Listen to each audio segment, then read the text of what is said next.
It's our turn, episode number 83, Family Gaming.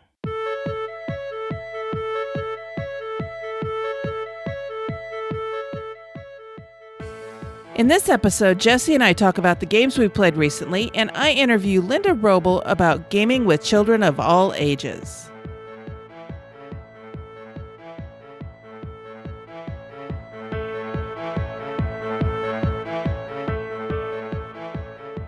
This is the Dice Tower Network, adding games to your wish list since 2005.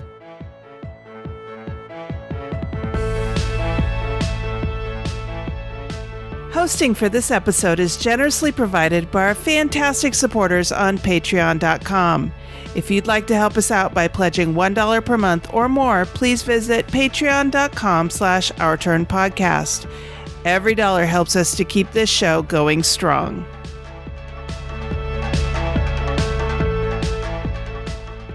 Hi, and welcome back to Our Turn. I'm Cathy Ford. And I'm Jesse Metcalf. Hi, Jesse. Hello.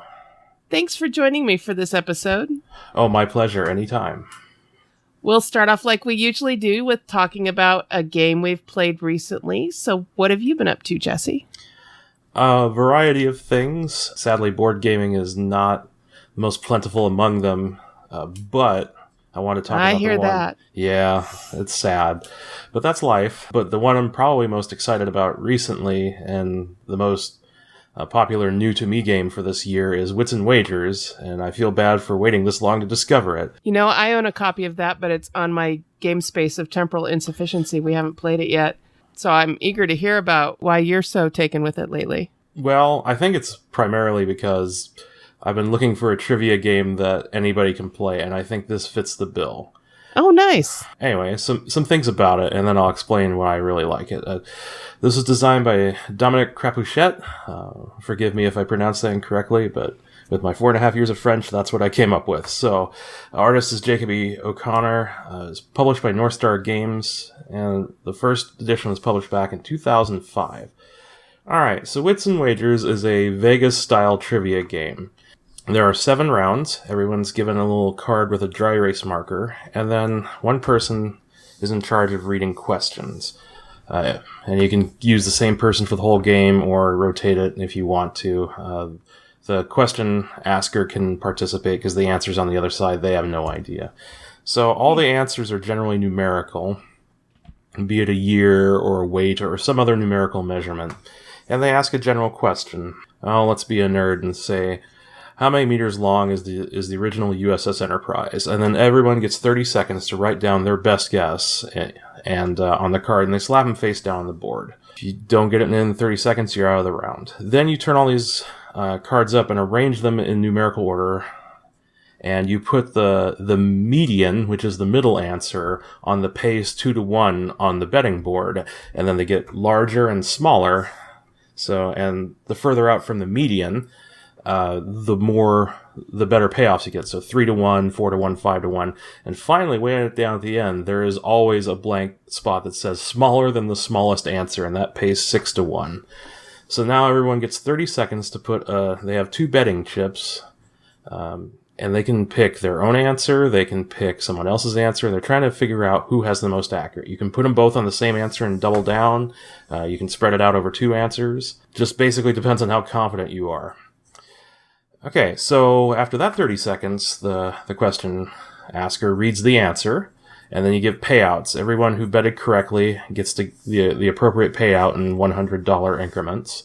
If you had the correct answer in basic Wits and Wagers, you get an extra $300.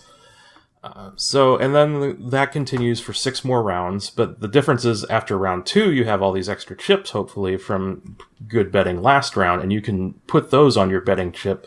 So if you want to bet on the answer that pays 4-to-1 instead of just your betting chip, you can add an extra $300 for a total of $400, and that can pay out a whole whopping $1,600 if you're correct, or you lose it all and just back to your betting chip.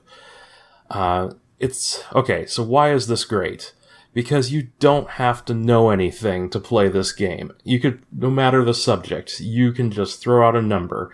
And that's the best part. There are lots of topics lots of people don't know about. Sports is one of my weak areas. Me too. So, how many points was scored by so-and-so in 2005 during the NBA Finals? And it's like, I don't know. So you can guess. And you look at them and go, who? Yeah. So, and that's the nice thing. You get a distribution to work with. So that way you don't have to know it. You just bet on what you think is right. So, nice. Now, I was so enamored by the game, a couple of years ago, North Star Games did a Kickstarter for Vegas Wits and Wagers, which added some extra features. There's like a black and red bar that go at the bottom, so if you want to bet on all the answers in either the high section or the low section, those pay out 1-to-1. Then there's the 10-to-1 long shot bet. After everyone's put their answer down, but before you turn them over to see what they are, you can make a 10-to-1 bet on the person you think would actually know the answer to this question or who would be closest. And I wish we had that when we played, because my friend Christian is a history major, and any history question that came up, he was in the ballpark almost every single time. So I would have probably bet on him on every history question to see. And, you can put extra money on there. 10-to-1 pays up quick. So, nice. They have a few of those still left on their website to order, left over from the Kickstarter. And I also bought all the questions from all the other sets. So that way I don't have to go out and buy the sets individually. Because there's Deluxe, there's Family, there's another one, and then there's Vegas. But now I have all the questions. Oh, cool. Yeah, so really looking forward to making a Vegas-style game night with Wits and Wagers and Vegas Wits and Wagers. I totally give this a 5. It's a solid family game, solid party game, and depending on your audience or your play group, you can pick which type of Wits and Wagers you want. If you're playing with kids, Wits and Wagers Family is a lot better for you. So that's Wits and Wagers.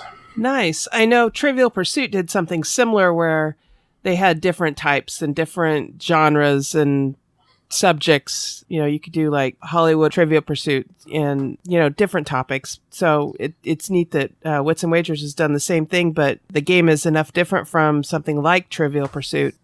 Yeah, it's completely different, but still a trivia game.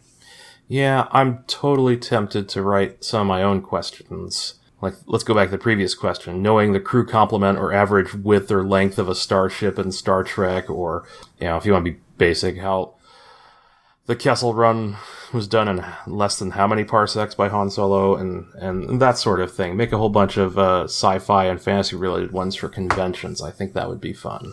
That would be a lot of fun, yeah. All right. So, Cathy, what have you been playing lately? Well, in keeping with the theme of today's episode of family gaming, I spent last weekend with Walker Lynn, my niece, who is 3 years old, and unfortunately, I caught a cold from her, so if I sound a little congested, that's why. We played a new game new to us anyway, called the Sneaky Snacky Squirrel Game, and we played this game 8 times over 2 days. Understand that Walker Lynn is 3, so you got to know that this is holding her attention if she's going to play it 8 times. Anyway, it's a cute little game. It comes in a tree-shaped box. So the box is physically shaped like a tree. And you actually use the box in the game. So you take the lid off and you take all the components out. The components are really well made. They're all made out of hard rubber. And the components are acorns with different colors around the tops. So there's red, yellow, green, blue, and purple, as you would expect for a game for a 3-year-old. And the other neat component, there's also a spinner. That's how you determine who does what, is you spin it, that's fine for 3-year-olds, for playing games with 3-year-olds. And the other neat component is it's got this squirrel in the game that's about 6 inches long. It's made out of kind of hardish rubber, and it's a pair of tweezers, but they're big enough for little 3-year-old hands to be able to manipulate well. So it's part color identification and part dexterity game.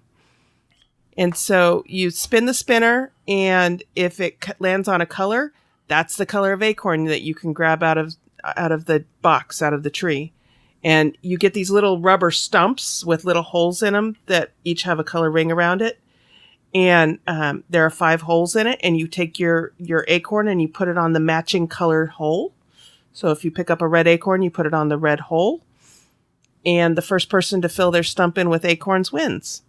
Now, sounds pretty straightforward, except that on the spinner, there are some other things on there that make the game a little more interesting. It's not just color matching. There's also a squirrel who's asleep, which means you lose your turn. There's a squirrel with a little burglar's mask on, and that means that you can steal acorns off of other people's stumps. And there's a 1 and a 2 on there, and that means you can take 1 acorn of any color or 2 acorns of any color. And then the last one is a cloud that looks like it's blowing wind.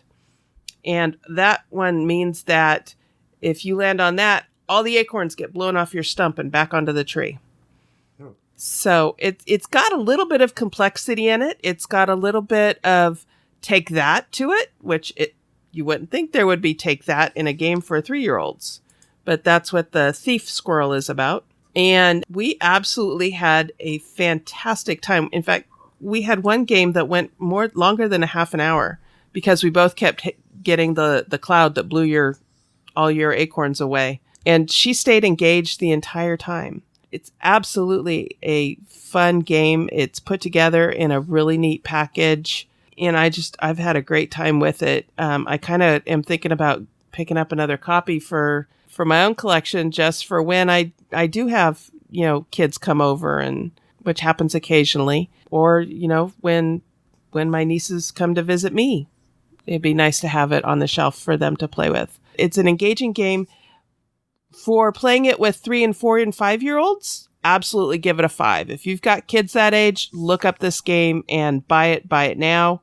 You won't regret it. It's engaging enough for parents to not go, oh, please, not that one again. It's a good dexterity learning game. You have to learn how to take turns, and it's absolutely lots of fun. What would I give it for hardcore gamers? Probably about a 3.5. But if you're looking for a good, engaging game for young children, absolutely give this one a 5. And I will actually be talking about this one a little bit more in my interview coming up here in just a little bit. So had you ever heard of this one, Jesse? I have not until just now. I checked out the publisher's webpage, and it looks adorable as heck. Yeah, it is. It's absolutely the cutest thing ever. Yeah, I might have to consider this, though my youngest is kind of aged out of this bracket a little bit. But sure.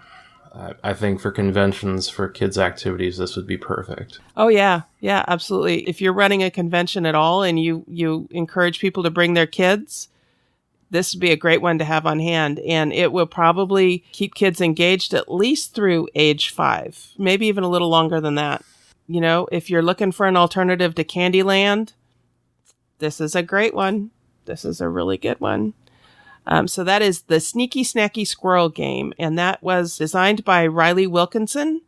The artist is Lucia Gaggiotti, and I apologize if I mispronounced that. And it's published by Educational Insights. So it came out in 2011. I actually was in a thrift store the other day and was looking through their game sections and saw a copy of this sitting on the shelf. So I'm seriously thinking about going back and picking up that used copy of it, because good game, really good game. Very cool. And that's what we've been playing. We have set up and been referring to and rating games by our own rating scale. Here's how we are using this scale. 5, buy this now. 4, a good solid game. 3, decent with some bugs. 2, has great potential as kindling. And 1, give me back the time I spent playing it.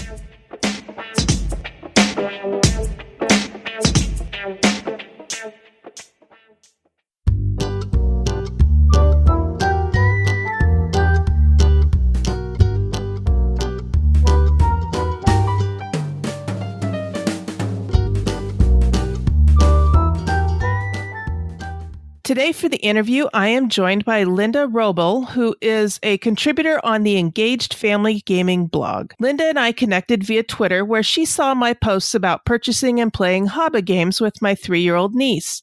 She kindly sent me a list of other games she thought my niece and I would enjoy. Since then, I've had a chance to play a couple with Walker Lynn, and we've had a great time. Linda, welcome to our turn. Thank you so much for having me. Well, thank you for your recommendations. This last weekend, I went out and spent the weekend with my niece, Walker Lynn. She's 3 years old, and I took out the Sneaky Snacky Squirrel game. Oh, that's such a great one. And we had a ball with it. In fact, I bought the game new from Amazon because that's the first place I ever saw it. But then I was at a thrift store and I saw it on the shelf at a thrift store.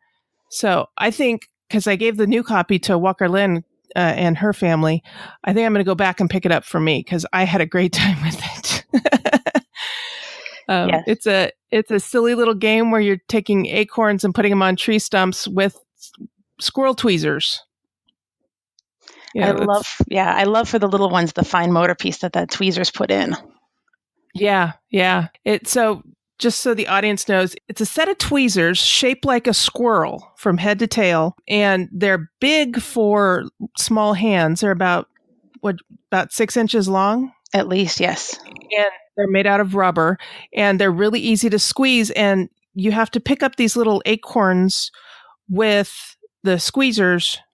They're called squirrel squeezers, and you put them on a stump, and the acorns have colors and the holes in the stump have colors, and you're supposed to match them. And first person to fill up all the holes in their stump wins. I also played Hiss with her this weekend, which is spelled HISSS. And have you tried that one, Linda? Oh, that is a favorite for my children. We love being able to build the snakes, and it's so nice because it scales down. I think it's 4 and up from Game Right, but it's such a simple concept because to build the snakes, it's just head, middle sections, and tail to make a complete snake. And even very young children understand what they need to do. Right. So let's back up just a little bit here. What got you into gaming in the first place? So I have kind of a funny story about getting into gaming. I started completely backwards from most people. I started by LARPing, which is... Oh, yeah. Yeah. So I started with a combination of board gaming and LARPing, but go ahead. So, my very good friend, Stephen Dutzman, who is the editor-in-chief of Engaged Family Gaming, he actually got my husband and I into LARPing in about 2002. He proposed going to us, and we went in 2003 for the first time, and we played Alliance LARP for quite a while. We play it occasionally now, but with children, life gets very busy, so we don't have quite as much time. Which LARP was it again? It's Alliance. It's a sword and sorcery LARP that is around. There's chapters throughout the country. That's what I haven't heard of. There's a handful of chapters on the East Coast. I know there's some Midwest ones, and there's some on the West Coast as well. So it's nice. Yes. So I started with that. Then we started doing a little D&D group. And then when Stephen got into starting the Engaged Family Gaming site, I followed it and just sort of went down the rabbit hole with the board games and started as a regular contributor a little more than a year ago. Nice. Very nice. And my husband and I met at a vampire LARP. Okay. And that was a lot of fun. But you write for this blog that your friend Stephen has. And do you specialize in any one particular area, or is it just write whatever you feel like writing about family gaming? So I primarily am a board game editor. The site does cover board games and video games. So my primary focus is on board games. I do reviews, I do Kickstarter previews, and we just started the series of board game recommendations by category. So the very first one was the one that I shared with you about toddlers and preschoolers. And I'm currently working on one for ages 3 to 5. I'm going to be doing an 8+, 10+, and we'll see from there kind of where it plays out. But it's something that we get asked a ton. So we're trying to create the resource to meet the needs that we see out there. Very nice. Yeah, I know when Walker Lynn started getting to an age where I was like, oh, I wonder if I can get her into gaming. She was about 2, and I interviewed the CEO of Haba, and she told me about several of the games they had. And that's why I was like so enthusiastic about Haba. I still am. But I was so happy when you reached out to me and told me about these other games, because I knew there had to be others besides the ones that you find at like Target and Walmart, which I was about ready to start buying for. There's nothing wrong with them. It's just I was looking for something that was a little more modern take on things like the Sneaky Snacky Squirrel game. Right. I mean, Sneaky Snacky Squirrel is a big step up from Hi Ho Cherry-O. Right. Exactly. Exactly. And it's funny, in my research for the next article with the next age group, I found 4 more preschool games that I want to go back and add into the article. Oh, nice. So nice. As I'm researching, I keep finding more. And the nice thing is this recommendation list will grow as more things are published. It can be edited if things go out of print. So it's going to be a living document that we're going to regularly review and, see what we need to change to keep it current. So that's valuable. One of the neat things about the blogging format, isn't it? It's a great asset to it that it's not, once it's out in the internet, you can never go and make changes. So it is nice that we can keep it going. Yeah, absolutely. So can you tell me a couple of games that you would recommend for different ages? Sure. So as it scales up with the games, it's really neat to see the evolution. With the little guys, obviously you can't have any kind of reading with the preschoolers, but there's building colors and patterns. So you mentioned Hiss and Sneaky Snacky Squirrel. With the little ones, there's one that my boys have had for a while. It's a Cat in the Hat game. And what's really fun, the Cat in the Hat, I can do that game for the little ones is so fun because it's completely acting out and being silly and very Dr. Seuss genre. You have to take a prop and do an action and you get points for completing the action. And it's complete silliness and perfect for the little kids.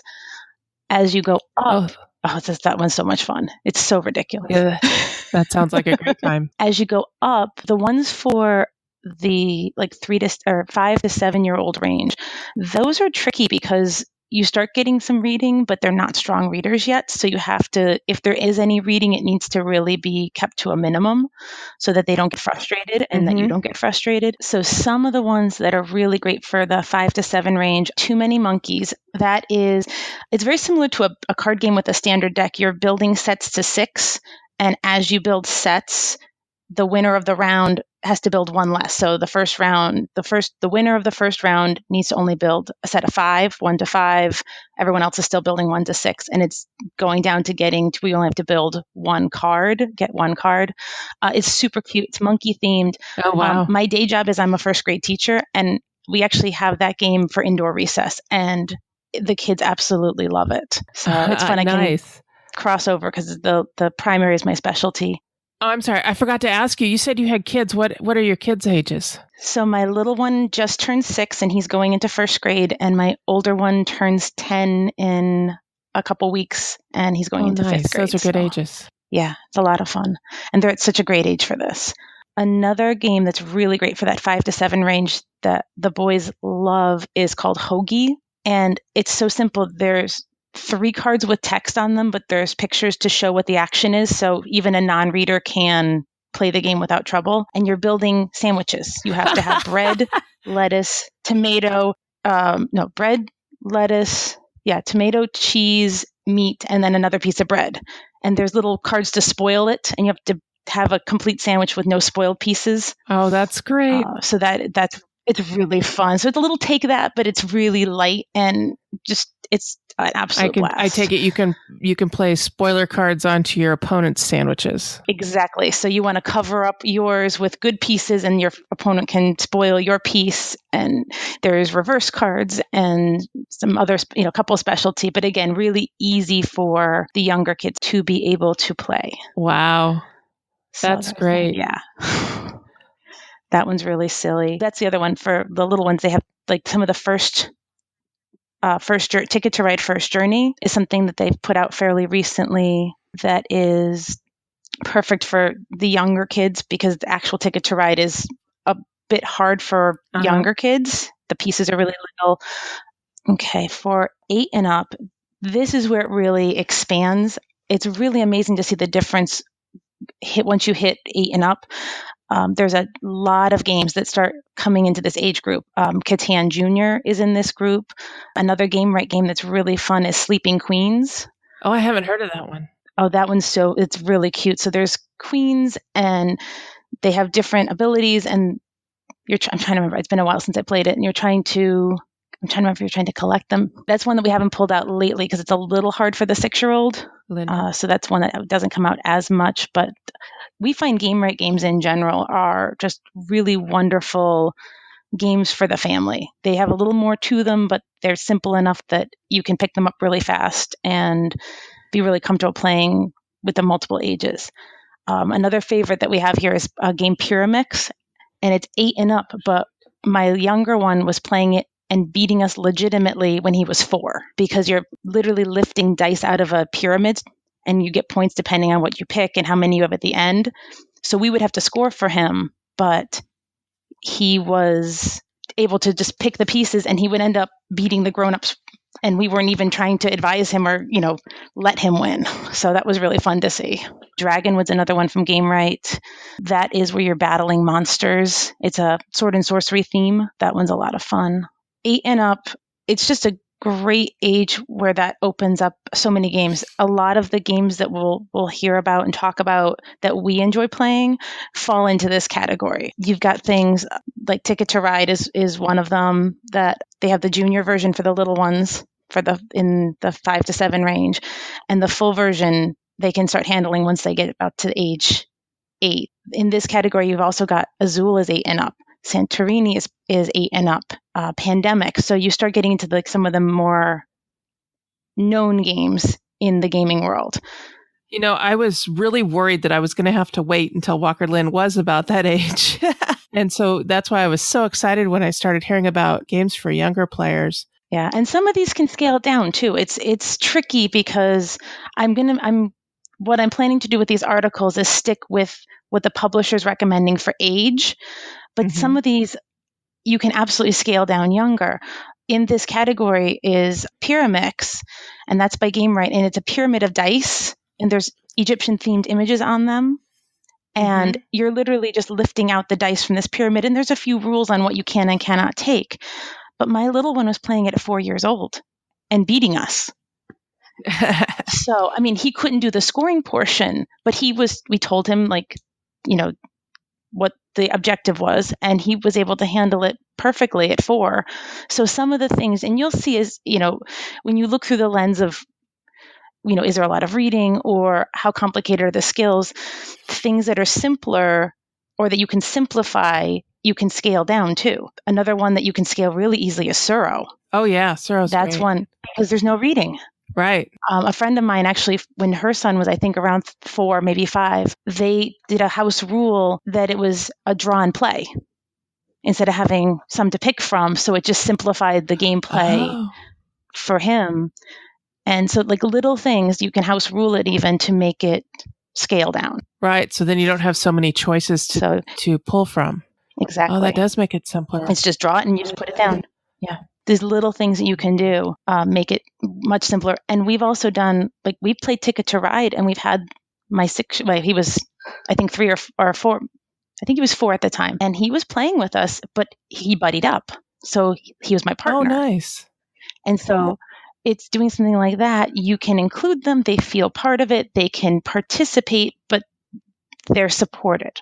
So things like that, you can take these games that are a little hard for them independently, but you can bring them into the game with you. Nice. Yeah, I was just looking at my game collection here and noticing how many of my games say 10 and up.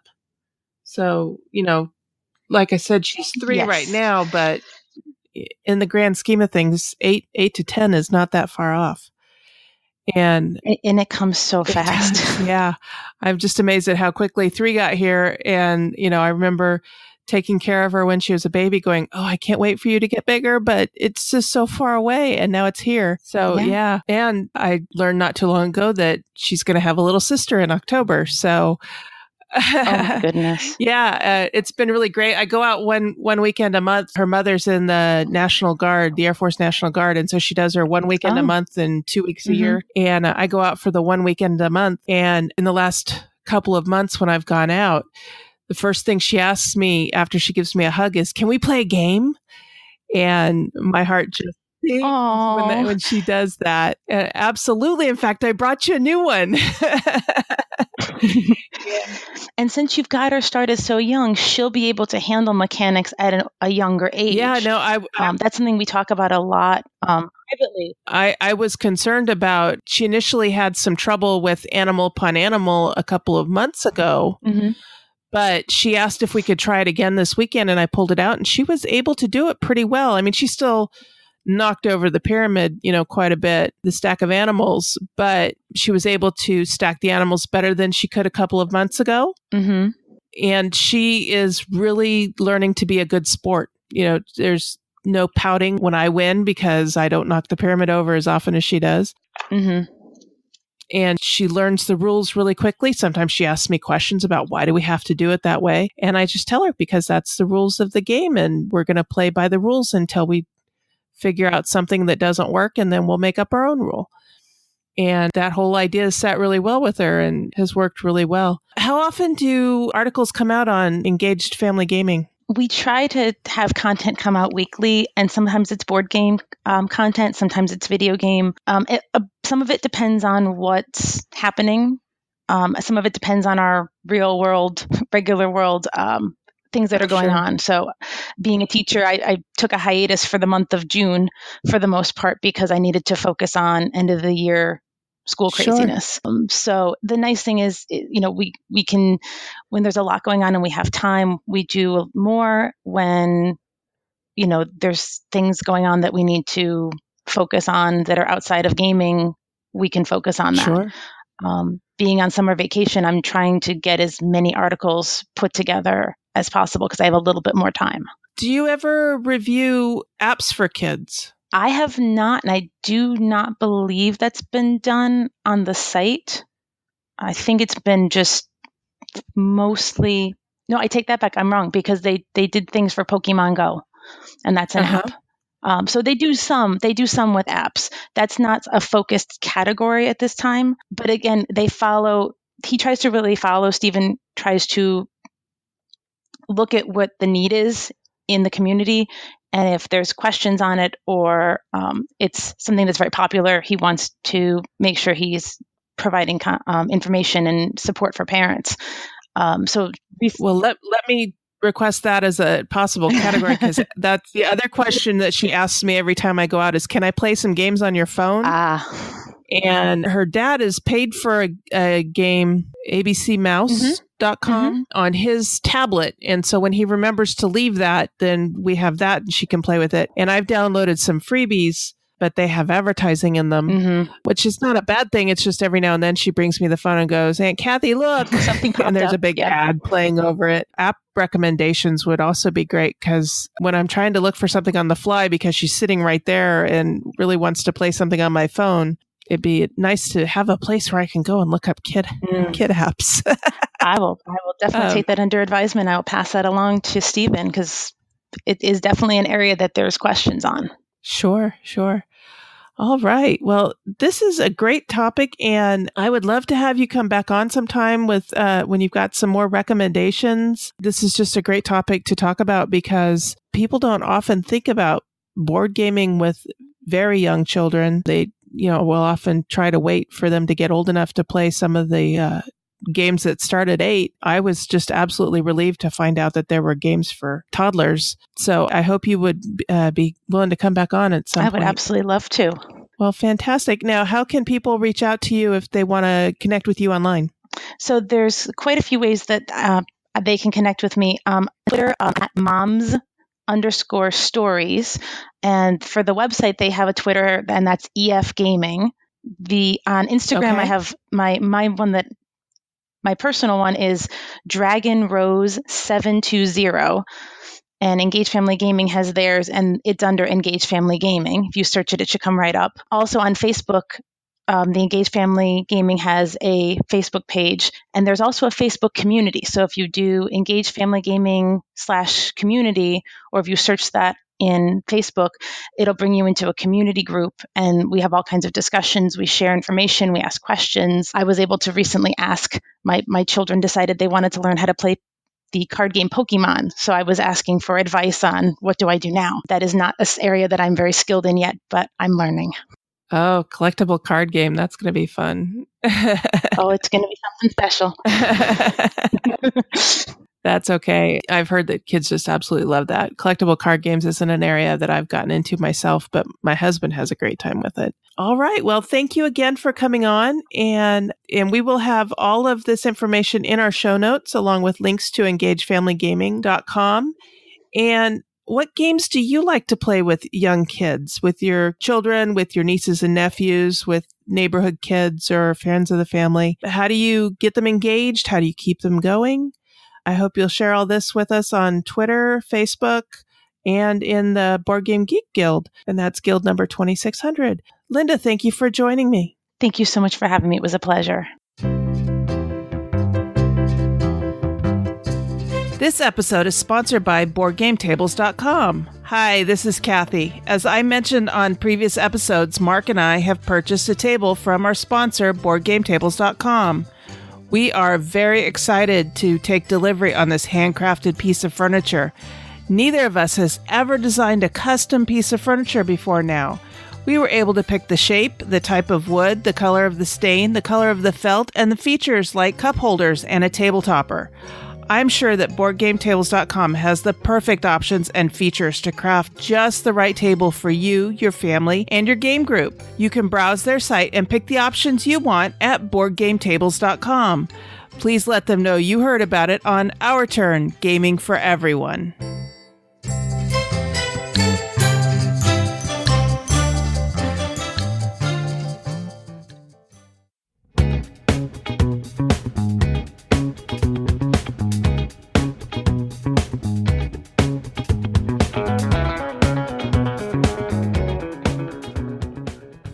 So now we're winding things down and looking ahead. Jesse, what have you got on your plate for the next week or two?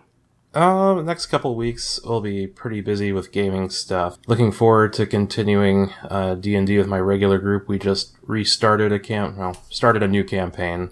I'm going to introduce them to the realm of Ravenloft with Curse of Strahd, something that I've always loved the Ravenloft setting, and the original I6 Ravenloft module from AD&D. Curse of Strahd's a solid adventure, and looking forward to putting my own twist on it.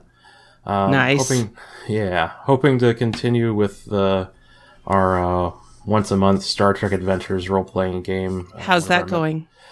It's been good. One of our members had a family emergency to deal with, so we've been kind of on hiatus for a little while, and we're like, it's no rush. We'll get back to it when we get back to it. You take care of you and yours, and that's most important. Absolutely. Life happens. If anything in gaming, remember that life happens, and you get back to it when you get back to it. So.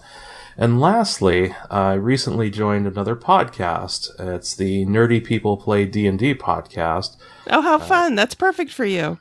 Yeah, and Crystal Paisano from Board Game Blitz is also on that podcast. I'm joining as a new cast member for Season 2, so look for me there playing Valorax, the Dragonborn fighter. So that should be a lot of fun. Looking forward to it. Oh, so it's a live playthrough kind of thing?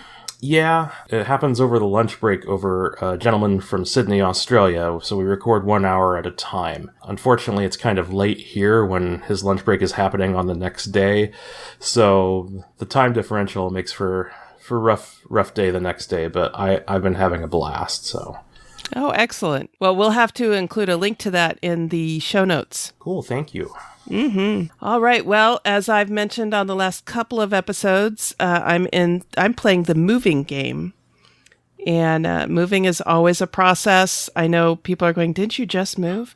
Yeah, I moved a year ago, and we just haven't been happy in this apartment complex, and so we're moving to another one. and we're much happier with the new apartment. It's a little bit smaller, but it's better situated and all of that kind of stuff. But we are also in the process of putting together a regular Tuesday afternoon gaming group. Yay! Yeah, Mark and my friend Frank, hi Frank, get off work early on Tuesday. My hours are pretty flexible for what I do. And so they get off about 1:30 on Tuesdays.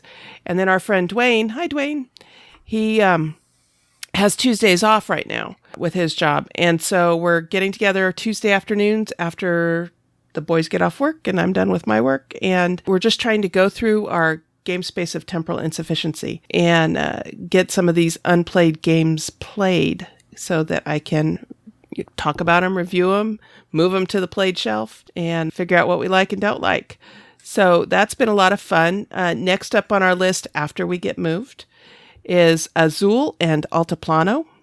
So I'm looking forward to getting those played. We've also had some interest in Dice Forge, and I am anxious to get a game called Coaster Park to the table. Have you heard of that one? I've seen it, but I don't know much about it.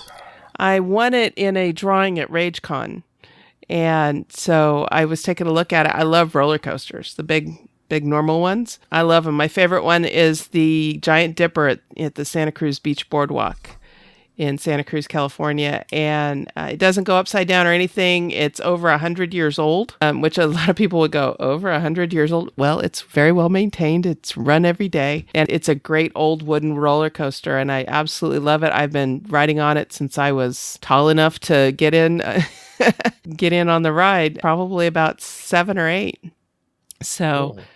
Yeah. So I'm looking forward to getting Coaster Park to the table as well. And then I'm still also participating in my own D&D campaign. Mark and I are playing in a game with our friend Doc Cross. Hi, Doc. And we have helped restore the Temple of the Mother Goddess and brought her back to the area, basically. She had disappeared, I guess, for a while.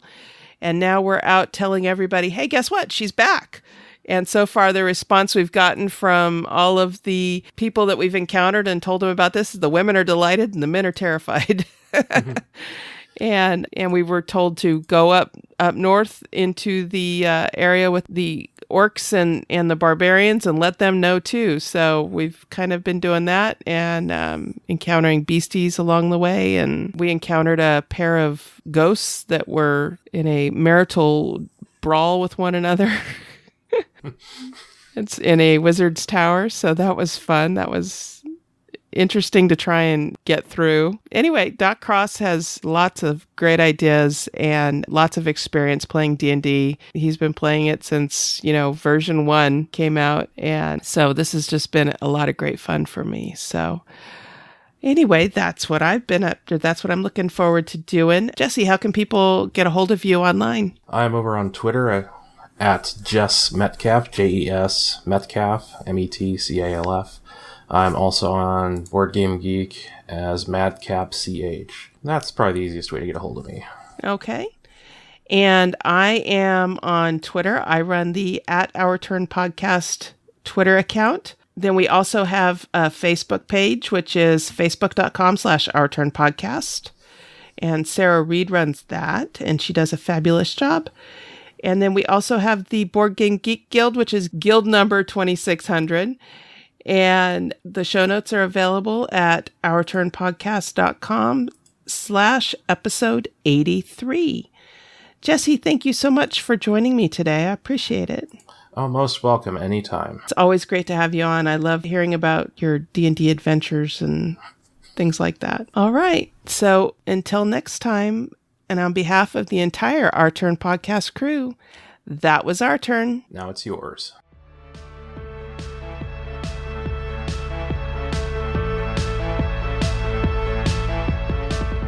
Thank you for listening. This episode was recorded on July 16, 2018, and is written and produced by Cathy Ford and Jesse Metcalf with assistance from Linda Wrobel and Mark Ford.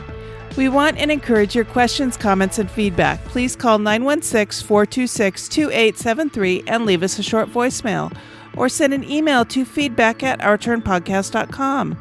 Our theme music was composed by Adriana Crickle. Incidental music was provided by Purple Planet Music. Please check out our show notes to learn more about these talented artists. The material in this episode is copyrighted under Creative Commons Attribution Non-Commercial No Derivatives 4.0 International License. If you want to learn more about the games discussed in this episode, please visit our website at ourturnpodcast.com/episode 83. You can find a list of games along with links to their listing on BoardGameGeek.com.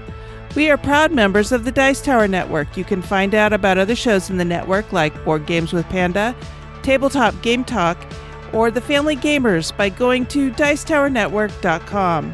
Thank you for your support. If you like what you heard, please tell your friends about us.